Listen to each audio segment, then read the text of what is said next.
Assalamualaikum warahmatullahi wabarakatuh.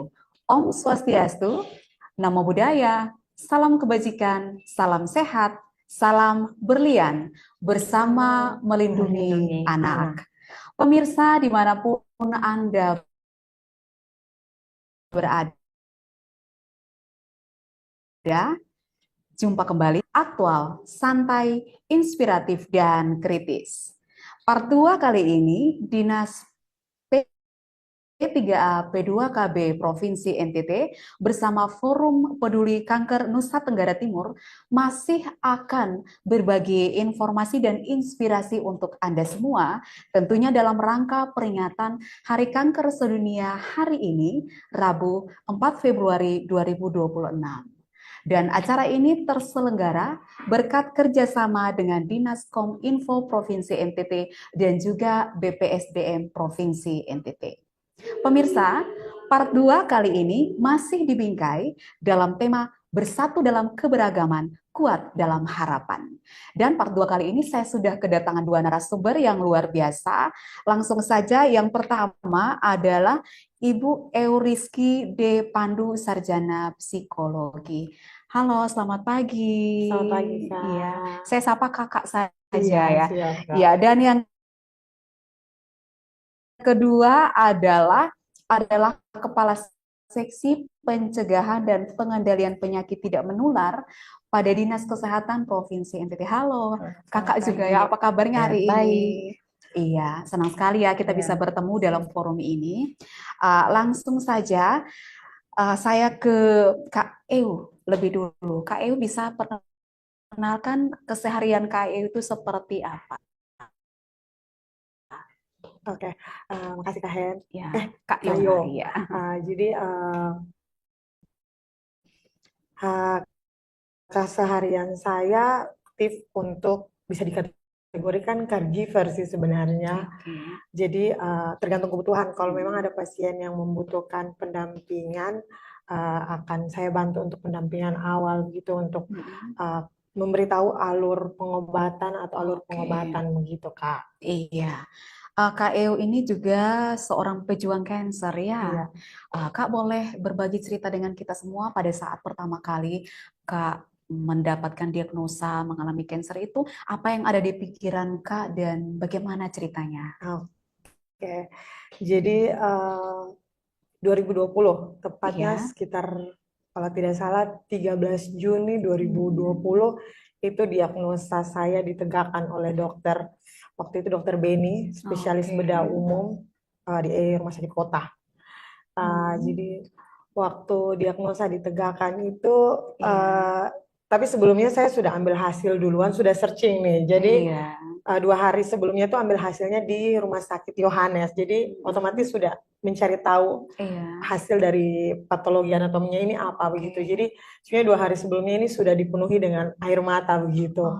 Ketika ketemu Pak Dokter, tapi puji Tuhannya itu bertemu dengan Pak Dokter yang Iya. sangat luar biasa begitu. Jadi Hmm. untuk memberitahu diagnosa saya itu Iya. tidak langsung, tapi dengan mulai masuk yang Oke. pelan, tapi tidak langsung menegaskan. Jadi beliau bilang, Iya. oke, mungkin sudah searching, sudah cari tahu tentang hasil PA, Oke. dan memang hasilnya seperti itu.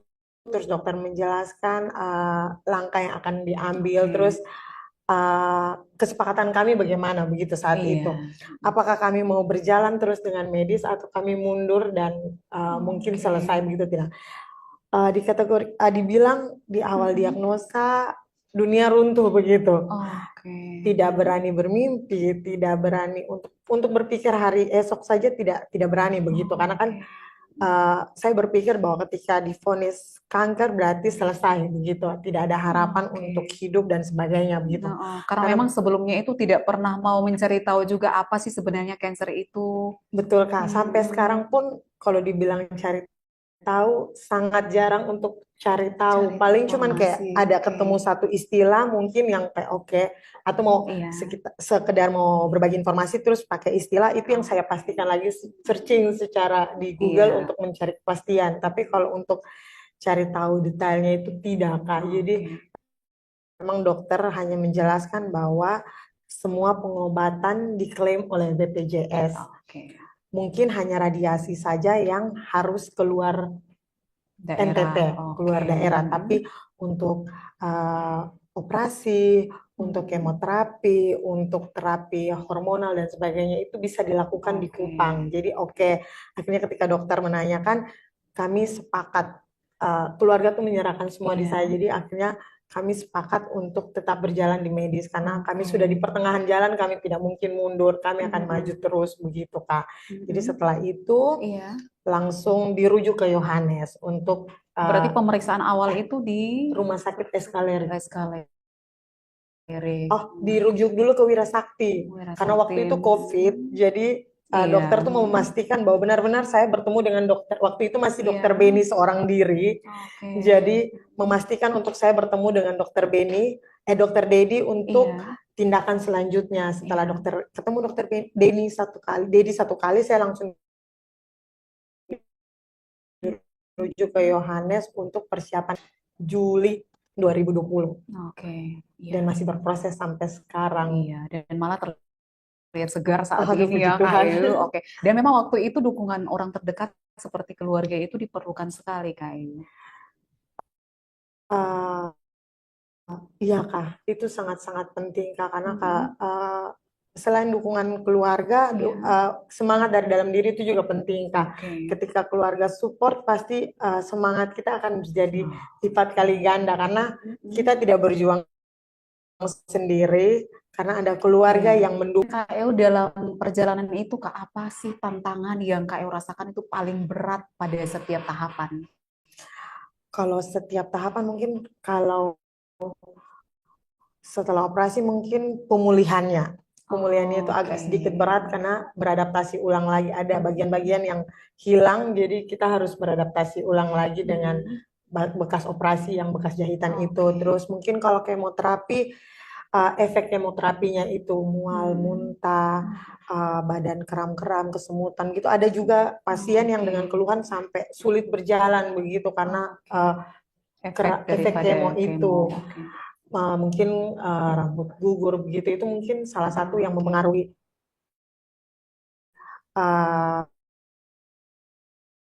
psikologi kita juga. Tapi jadi waktu di awal saya namanya masih denial, masih kayak menolak begitu. Tapi ada satu titik ketika pulang kemo kedua sendiri yang minta untuk dibotakan karena stres, karena rambut gugur-gugur. Kalau kita duduk dia jatuh sendiri-sendiri begitu.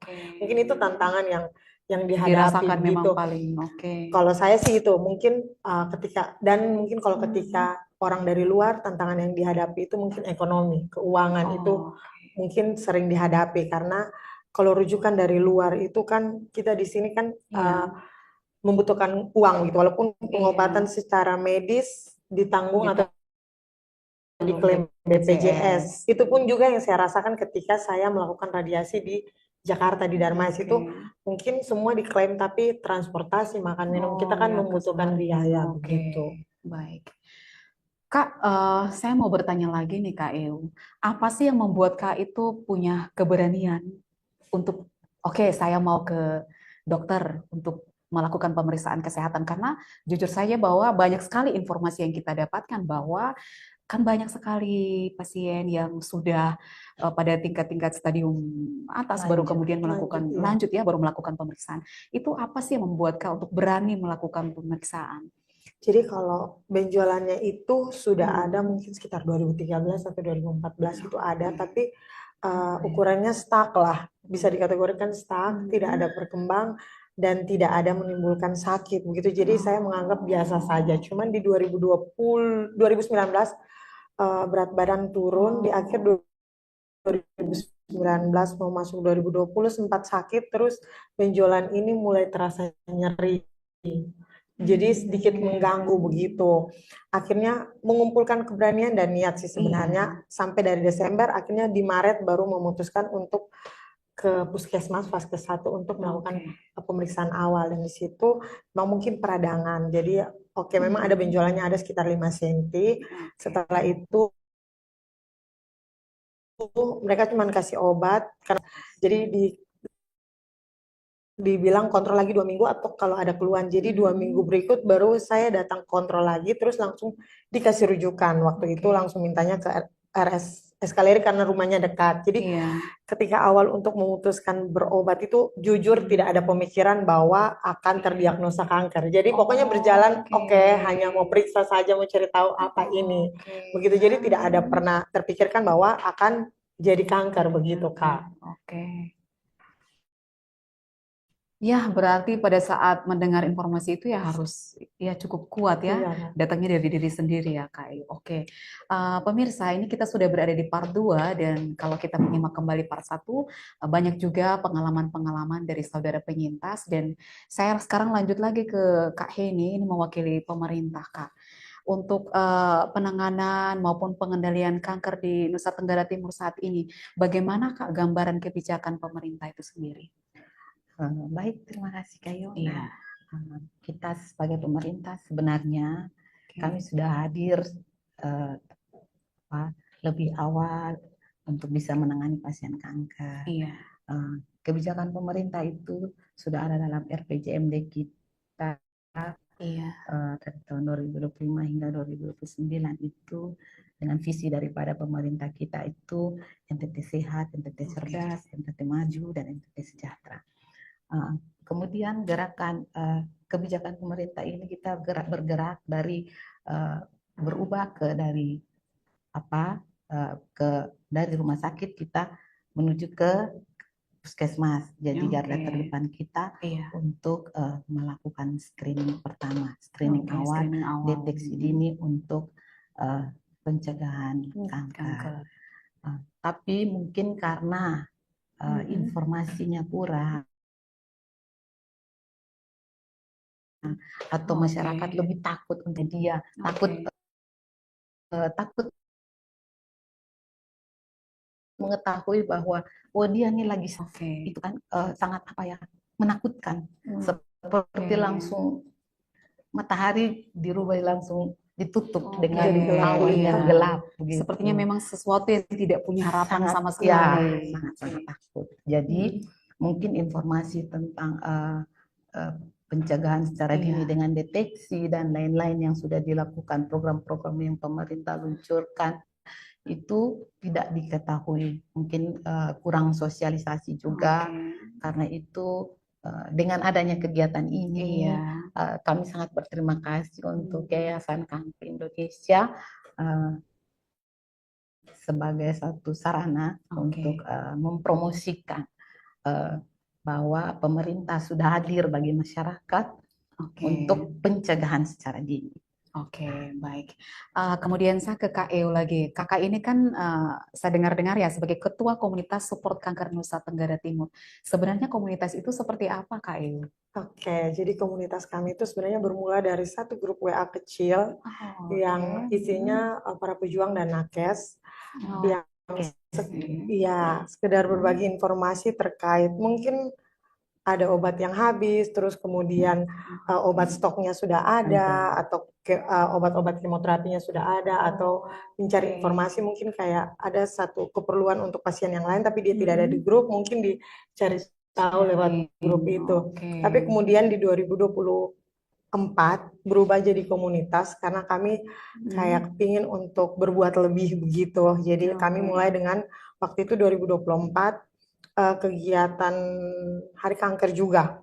Kami komunitas bergerak didukung oleh Ibu Asti waktu itu dan Ibu Gubernur waktu itu Ibu Asti masih ini. Terus kami didukung penuh oleh Ibu Asti dan juga waktu itu Persatuan Istri-Istri Partai Golkar. Waktu itu memberikan sumbangan kepada kami untuk pojok baca di Onko juga waktu itu sekalian pas kami kegiatan Hari Kanker. Jadi 2024 itu kami komunitas pertama kali buat kegiatan Hari Kanker. Sebelumnya di CFD, terus puncaknya itu kami buat talk show. Jadi talk show-nya itu memang kami undang perwakilan rumah sakit, perwakilan pemerintah dan juga pejuang juga.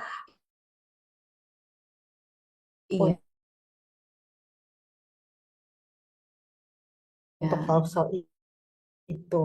Iya, baik Kak.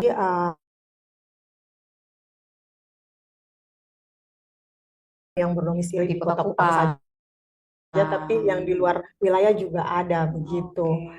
Jadi memang, tapi itu sudah Kak, karena di grup itu kan kami share berbagai hal informasi. Jadi ada beberapa teman-teman yang menolak masuk grup juga, Iya. atau ada yang masuk tapi ya karena kan biasanya kami share itu bukan hanya berita baik saja, tapi kan ada teman-teman yang sudah menyelesaikan perjuangannya, Iya. itu kami selalu share di situ. Memang ya Iya. itu di awal saya pun merasa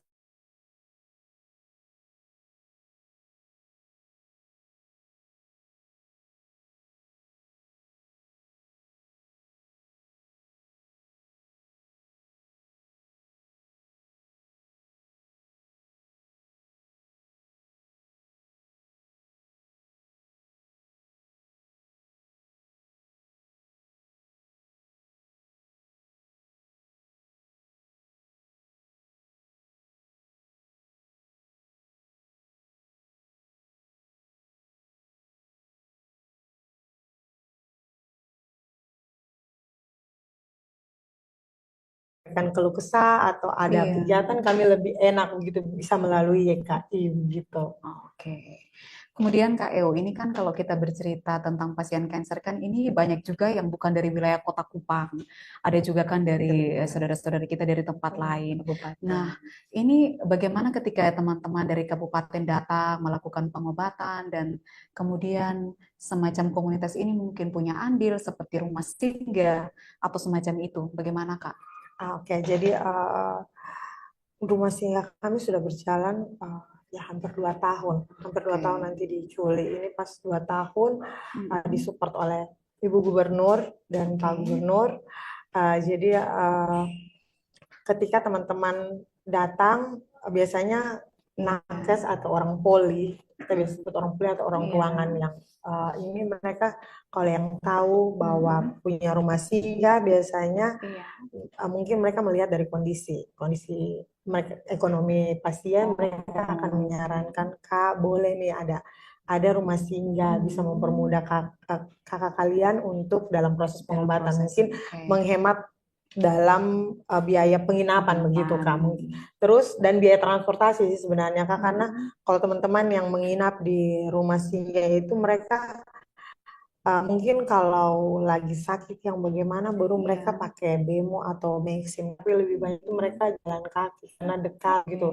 SPC Konino kalau ke rumah sakit Yohanes sangat cukup dekat, Terjangkau, baik. dekat begitu Kak. Jadi nanti biasanya dikasih nomor saya ke teman-teman penyintas atau pejuang, nanti mereka menghubungi atau teman-teman nakes di poli yang menghubungi untuk memberi informasi. Kadang pun ada dokter yang menghubungi untuk katanya mau titip pasien begitu Kak, untuk pasien yang rujukan. Oke Kak, izin bertanya Kak, apakah semacam ada syarat-syarat bahwa seorang harus begini baru boleh di rumah singgah atau seperti apa? Mungkin kami lebih memprioritaskan pada bukan diskriminasi sih sebenarnya, tapi kami lebih prioritas ke ekonomi menengah ke bawah. Jadi yang memang ya terbatas gitu. Kalau misalnya suami istri datang dan pekerjaannya adalah petani, maka ekonominya akan terhambat begitu. Baik. Jadi itu yang kami prioritaskan sih begitu Kak. Iya, lalu saya ke Kak Heni.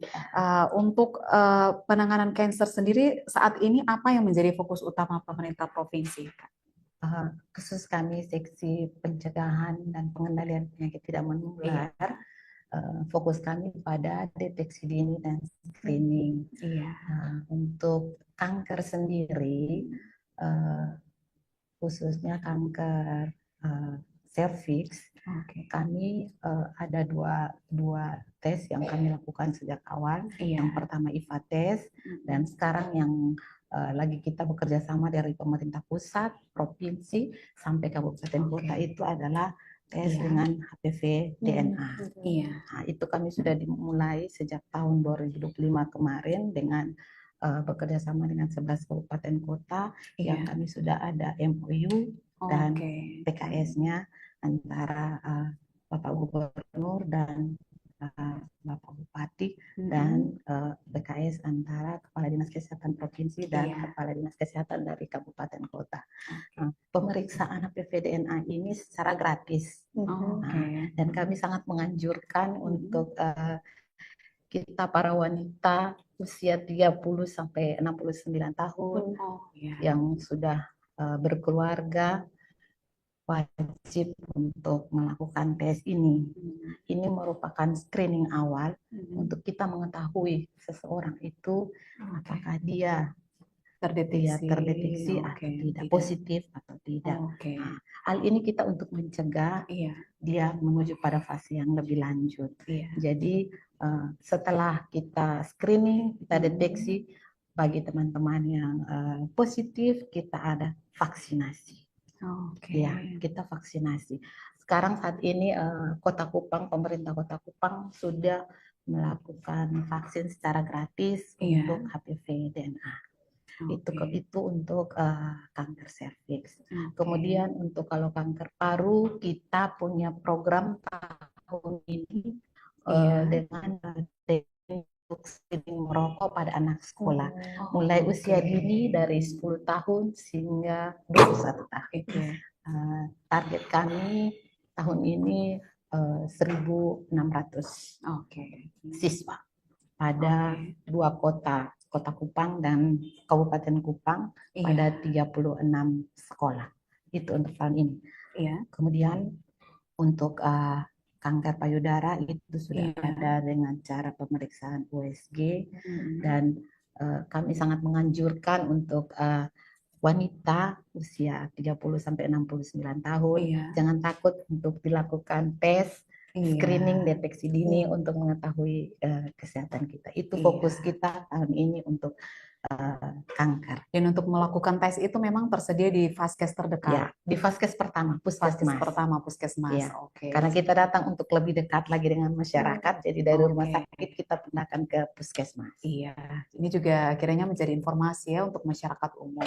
Kemudian saya kembali lagi ke Kak Eo, Kak. Ini saya masih tertarik nih terkait dengan rumah singgah yang tadi Kak ceritakan. Lalu apa saja biasanya tersedia di rumah singgah untuk membantu pasien dan juga keluarga? Oke, jadi mungkin kami bukan satu lembaga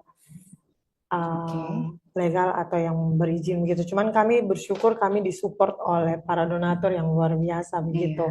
Mungkin dengan segala keterbatasan, tapi untuk kayak kebutuhan pokok itu cukupi. Mungkin kebutuhan yang lain-lain biasanya mereka ada urusan dapur itu biasanya pasien mengurus sendiri begitu. Mereka tuh punya kayak semacam deal-dealan di dalam rumah singgah begitu. Jadi saya hanya semacam mengontrol, terus mencari tahu apa yang dibutuhkan, bagaimana begitu. Mereka bilang kami pakai solusi yang seperti ini, begini, begitu. Oke, lalu Kak Eyu, jika ada nih penyintas atau saudara-saudara kita yang kebetulan menyaksikan acara ini, apakah ada call center atau alamat yang mudah diakses? Kalau biasanya nomor HP masih menggunakan nomor HP-nya saya, yang biasanya dipakai untuk menghubungi kalau mau menanyakan terkait rumah singgah. Kalau alamatnya sendiri di Jalan John Amalo. Jalan John Amalo. Itu masuknya dari samping SPC Kuanino, kurang lebih 100 meter, nanti ada setapak kanan, belok kanan langsung rumah di kanan, ada baliho tulisan rumah singgah komunitas kanker gitu Kak. Dan itu di rumah sakit juga kalau bertanya pasti dikasih informasinya. Iya, biasanya dikasih informasi. Baik, lalu saya ke Kak Heni. Kak, bagaimana sih kolaborasi antara fasilitas kesehatan dengan organisasi profesi, misalnya organisasi seperti Yayasan Kanker Indonesia dan komunitas, Kak? Ya, baik. Kami sangat bersyukur karena YKI mau diaktifkan kembali, karena itu sebagai bagian mitra dari kami pemerintah untuk mensosialisasikan, mempromosikan bahwa deteksi dini kanker itu tidak menakutkan. Mengetahui kesehatan itu baik sejak awal, sehingga dapat dicegah untuk menuju ke stadium yang lebih lanjut. Harapan hidupnya jadi lebih tinggi. Jadi kami juga sangat berterima kasih karena dengan adanya podcast ini kami bisa menginformasi lebih luas kepada masyarakat bahwa deteksi dini itu gratis di Vaskes pertama dan ini pemerintah hadir untuk lebih dekat kepada masyarakat. Kemudian untuk organisasi profesi kami sebagai mitra kerja lebih untuk meningkatkan kapasitas tenaga kesehatan dan berkoordinasi untuk fasilitas dan pelayanan kanker di Vaskes dan fasilitas kesehatan yang ada di Provinsi NTT. Terutama untuk tenaga spesialis onkologi dan itu masih sangat dibutuhkan. Jadi bermitra dengan organisasi profesi itu sangat-sangat kami masih terbatas ya, karena keterbatasan. Lalu saya kembali lagi ke Kak Eo. Kak, dari pengalamannya Kakak, yang Kakak rasakan itu perubahan kondisi, baik secara fisik, mental ketika mereka berjuang sendirian itu seperti apa? Kemudian adanya komunitas ini itu seperti apa, Kak? Kalau berjuang sendiri itu kadang teman-teman masih mau berjuang, tapi bukan keluarga tidak mensupport ya, tapi karena beberapa kendala, mungkin terkait kalau keluarga punya aktivitas pribadi begitu, apalagi kalau di luar daerah punya kesibukan, misalnya dia juga PNS, dia juga punya pekerjaan rutin swasta dan sebagainya, itu kan tidak bisa full time untuk mendampingi pasien di saat pengobatan begitu Kak. Nah biasanya kalau teman-teman yang sendiri yang saya lihat ya di rumah singgah itu kan kebanyakan memang datang sendiri begitu. Jadi awal mungkin ada, tapi kebanyakan itu datangnya sendiri. Nah di situ itu ketika mereka datang sendiri, mereka dapat support dari sesama pasien yang saya juga di sini sendiri, karena dengan beberapa kendala memang kita harus berjuang sendiri, tapi keluarga itu intinya mensupport kita. Cuman memang kendala ini memang harus kita mengerti juga, terkait ekonomi ini harus dimengerti, karena kan kalau tidak ada yang support kita secara dana pun agak berat begitu. Jadi komunitas itu selalu support. Jadi misalnya kalau ini saya contoh saja, kalau misalnya ada kegiatan baksos itu biasanya yang kami kenal kan berarti terbatas begitu. Biasanya itu kami biasanya minta data dari nakes atau orang rumah sakit yang kayak mereka tahu benar bahwa ini memang ini membutuhkan. Jadi membutuhkan rumah singgah atau membutuhkan bantuan, itu yang biasanya menjadi prioritas, itu bagian dari bentuk support kita begitu. Dan memang keberadaan rumah singgah ini tentunya sangat membantu ya saudara-saudara kita, khususnya dari luar daerah ya Kak.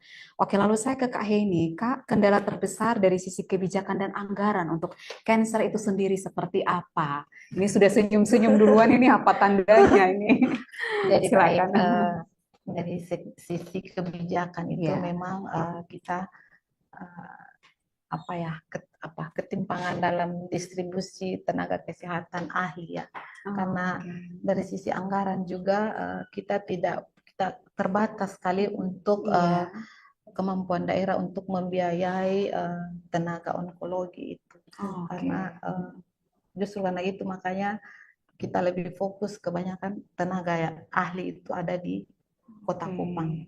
Makanya saudara-saudara kita yang dari kabupaten, kota yang agak jauh dari ibu kota provinsi, terima kasih karena teman-teman menyediakan rumah singgah itu sebagai tempat untuk mereka bisa berbagi juga, mengurangi biaya ekonomi karena dari tempat yang jauh ke sini, karena memang dokter spesialis onkologi ini masih sangat terbatas. Jadi itu juga karena mungkin keterbatasan dalam kita pemerintah provinsi dalam pembiayaan, juga karena kekurangan tenaga ya, khusus spesialis onkologi. Lalu saya ke Kak Eo. Kak, dalam mengelola keberadaan rumah singgah, apa tantangan terbesar dan upaya yang pernah dilakukan itu seperti apa? Mungkin tantangan terbesar ini kan kita, rumah singgah ini kan milik bersama, istilahnya milik bersama adalah milik komunitas.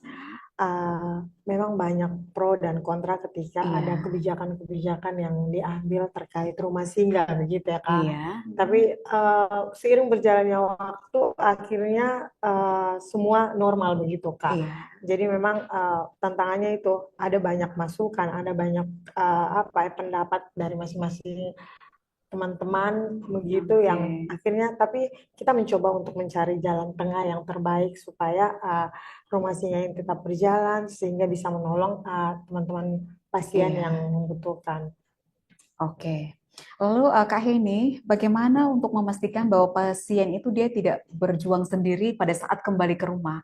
Nah, ini kan berarti kita lihat lagi bahwa pasien ini ketika di rumah sakit mendapatkan penanganan. Mhm. Lalu bagaimana setelah pulang, tindak lanjutnya seperti apa?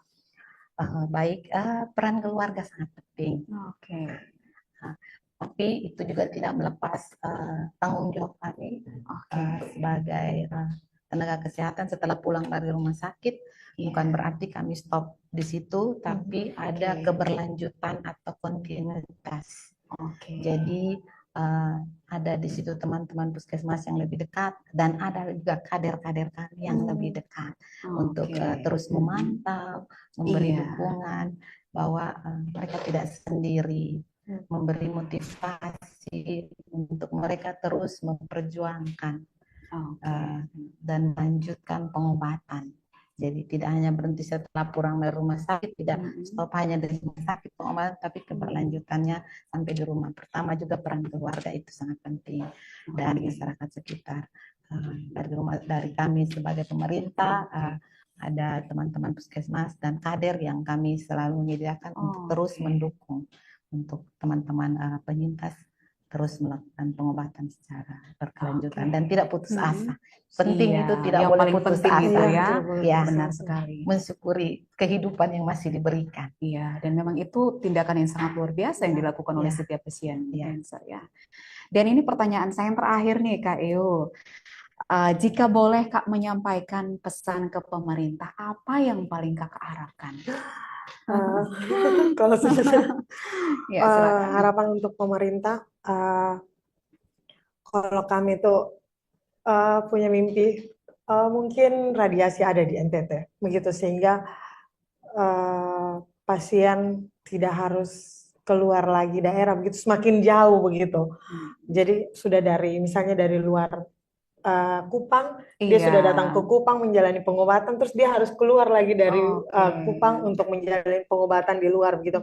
Itu yang sebenarnya menjadi harapan doa dan pokoknya keinginan bersama para penyintas begitu. Karena kalau sudah ada radiasi di sini berarti kita cuma fokusnya ya sudah berarti kita dari daerah kita akan Oke. menyelesaikan semua pengobatan di Kupang, Di tidak Kupang, perlu kemana-mana oke. lagi begitu. Iya. Terus kami bersyukur juga karena hari ini juga Benboy launching Oke. layanan kemoterapi. Jadi Iya. berarti sudah ada 2 tempat yang melayani kemo diklaim oleh BPJS. Jadi ada Rumah Sakit Weser Johannes Kupang dan Rumah Sakit RSUP Dr. Benboy Kupang. Jadi itu sangat-sangat kami bersyukur begitu. Mungkin kebijakan-kebijakan lebih mengutamakan pasien begitu karena kalau pasien menunggu memang agak sedikit lama. Memang kami mengerti dengan keterbatasan tenaga begitu dokter. Tapi kami bersyukur di tahun ini kami sudah punya 3 dokter spesialis bedah onkologi. Jadi Rumah Sakit Yohanes itu full poli bedah onkologi itu Senin sampai Sabtu. Jadi teman-teman pasien datang bisa kapan saja begitu. Itu yang kami bersyukur begitu. Terus sudah satu lagi. Kami bersyukur juga sudah ada layanan paliatif di Rumah Sakit Yohanes dan itu tuh sangat-sangat membantu teman-teman pasien yang stadium lanjut dan membantu keluarga untuk pendampingan pasien stadium lanjut. Jadi itu sangat-sangat berguna sekali untuk edukasi terkait kemungkinan-kemungkinan masalah psikologis yang akan dihadapi begitu baik keluarga maupun pasien. Ya, baik, terima kasih luar biasa sekali Kak Ibu. Dan Kak ini juga pertanyaan saya yang terakhir Kak ini. Apa sebenarnya harapan dari Kak ini dalam hal ini pemerintah terhadap peran masyarakat dan stakeholder menyikapi saudara-saudara kita penyintas kanker? untuk peran masyarakat itu diharapkan punya dorongan dari dalam diri untuk mau melakukan deteksi dini dan screening. Kemudian melakukan perilaku cerdik. Kami di penyakit tidak menular itu perilakunya cerdik. Cerdik itu apa, Kak? Cek kesehatan rutin, enyahkan asap rokok, rajin aktivitas fisik, diet harian seimbang, istirahat cukup, dan kelola stres. Kak, bisa diulang sekali lagi? Baik, cerdik, perilaku cerdik. Kami Perilaku cerdik. perilaku cerdik itu cek kesehatan rutin, Iya. enyahkan asap rokok, rajin aktivitas fisik, diet harian seimbang, istirahat cukup, dan kelola stres. Iya, informasi yang sangat menarik ya, dan semoga ini juga bisa jadi informasi yang luar biasa dan dilakukan juga oleh masyarakat umum. Dan saya kira ini saja bincang-bincang kita untuk kali ini di part yang kedua. Terima kasih banyak untuk waktunya. Oke, untuk waktunya sudah bincang-bincang bersama dengan kami. Dan tidak lupa juga kami ucapkan terima kasih untuk Forum Peduli Kanker Nusa Tenggara Timur, untuk Dinas Kominfo Provinsi Nusa Tenggara Timur, dan juga BPSDM Provinsi Nusa Tenggara Timur yang mendukung acara ini. Sebelum kita mengakhiri perjumpaan hari ini, pesan untuk para pejuang dan penyintas. Anda tidak sendirian. Keberanian Anda untuk terus melangkah adalah inspirasi bagi semua orang. Mari kita jadikan momen hari ini untuk menjadi lebih peduli pada deteksi dini dan kesehatan diri. Terima kasih banyak telah menyimak podcast DP3A P2KB Asik, aktual, santai, inspiratif, dan kritis. Kami pamit undur diri. Wassalamualaikum warahmatullahi wabarakatuh. Salam. Om Santi Santi Santi Om. Salve, Namo Buddhaya, salam kebajikan, salam sehat, salam berlian, bersama melindungi anak. Salam cerdik. Salam cerdik. Fight cancer. Fight cancer. Terima kasih.